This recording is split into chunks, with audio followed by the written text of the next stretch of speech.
Hello everyone, history host में आपका स्वागत है। तो जो कल हमने बताया था कि भारत राज्य की स्थापना अंग्रेज़ों ने यहाँ पर कैसे की, उसका ये सेकंड पार्ट है। तो 1756 ईस्वी में अली वर्दी खां की मृत्यु होने पर उसका पौत्र सिराजुद्दौला बंगाल का नवाब बना। सत्ता संभालते ही उसे घरेलू और बाहरी शत्रुओं का सामना करना पड़ा। नवाब के इन विरोधियों को बंगाल के कुछ धनी सेठों का समर्थन प्राप्त हुआ था। इसके अलावा अंग्रेजों के नवाब आदेशों की अवहेलना करते थे उनकी। इससे क्रोध होकर नवाब के अंग्रेजों के गढ़ कलकत्ता पर आक्रमण कर उन्हें परास्त कर दिया गया।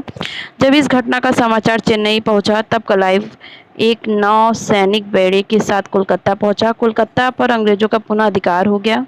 नवाब तथा अंग्रेजों के बीच अलीनगर की संधि हो गई। संधि के अनुसार कंपनी को बंगाल, बिहार एवं उड़ीसा में बिना चुंगी दिए गए व्यापार करने का अधिकार प्राप्त हो गया।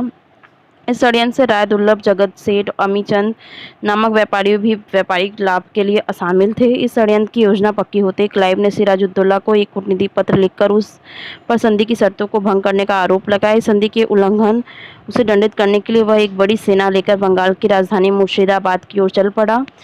सबसे पहले पलाशी का युद्ध हुआ 1757 ईस्वी में। जब नवाब को इसकी सूचना मिली तब उसने प्रतिरोध करने हेतु अपनी सेना के साथ क्लाइव के विरुद्ध कूच कर दिया। 1757 ईस्वी में पलासी के मैदान में सिराजुद्दौला तथा क्लाइव की सेनाएं आमने सामने हुई। नवाब ने अपनी सेनापति मिर्जा जफर को अंग्रेजों पर आक्रमण की पहल करने का कहा, किंतु मिर्जा जफर निष्क्रिय खड़ा रहा। इससे सिराजुद्दौला को उसके विश्वासघात का आभास हो गया और वह षड्यंत्र से बचने के लिए लड़ाई का मैदान छोड़कर भाग गया। नवाब के भाग जाने के बाद उसकी सेना में भगदड़ मच गई। अंततः नवाब को बंदी बना लिया गया और मिर्जा जफर के पुत्र ने उसकी हत्या कर दी। मिर्जा जफर को अंग्रेजों ने धोखा देने का पुरस्कार में बंगाल का नवाब बना दिया और मिर्जा जफर ने अंग्रेजों को बहुत सा धन एवं जागीर दी। मिर्जा जफर शासन नहीं कर सका। उसने अनुभव किया कि अंग्रेज उसे माथे कठपुतली की तरह नामधारी शासक के रूप में रखना चाहते थे।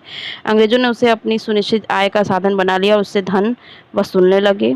फिर उसके बाद दूसरा लड़ाई हुआ था बक्सर का युद्ध, जो 1764 ईस्वी में उपयुक्त तीनों का संयुक्त सेनाओं का अंग्रेजों की सेना के साथ 1764 ईस्वी में बक्सर के मैदान में भीषण संग्राम हो, परंतु सफलता अंग्रेजों को ही मिली।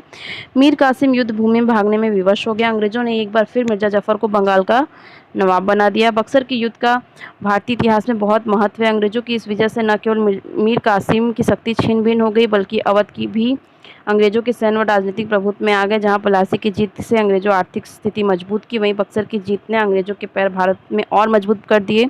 इसके बाद इलाहाबाद की संधि 1765 ईस्वी में बक्सर के युद्ध की समाप्ति हुआ। अंग्रेजों मुगल बादशाह शाह आलम द्वितीय के मध्य इलाहाबाद की संधि 1765 ईस्वी में हुई। इस संधि में शर्तें निम्नलिखित थे।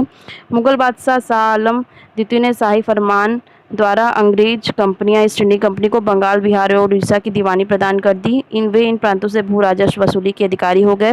मुगल बादशाह को 26 लाख रुपए की वार्षिक पेंशन अंग्रेजों ने देना स्वीकार कर दिया।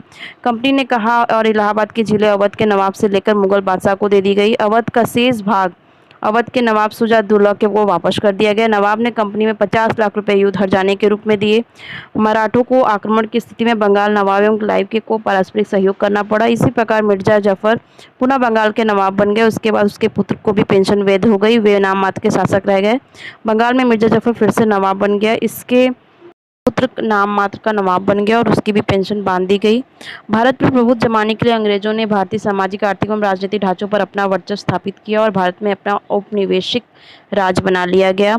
अंग्रेजों के व्यापार के लिए भारत की क्या क्या चीज़ें महत्वपूर्ण थी? चुंगी कर में छूट, सामानों का एक स्थान से दूसरे स्थान तक ले जाना, व्यापार में मनमानी करना, भारतीयों का सामान सस्ते में बेचना, कंपनी का माल महंगा करना, बंदरगाहों के पास किलेबंदी करने, पट्टे पर प्राप्त स्थान का प्रशासन चलाने तथा अपने साथ लाए गए हुए सोने चांदी को भारतीय सिक्के ढालने की अनुमति, ये सब बहुत महत्वपूर्ण थे। तो इस प्रकार हमारा ये आज का टॉपिक अब समाप्त होता है। आशा करते कि आपको पसंद आया होगा और इसके बारे में और जानकारी प्राप्त करनी हो तो कमेंट बॉक्स में आप ज़रूर बताएं।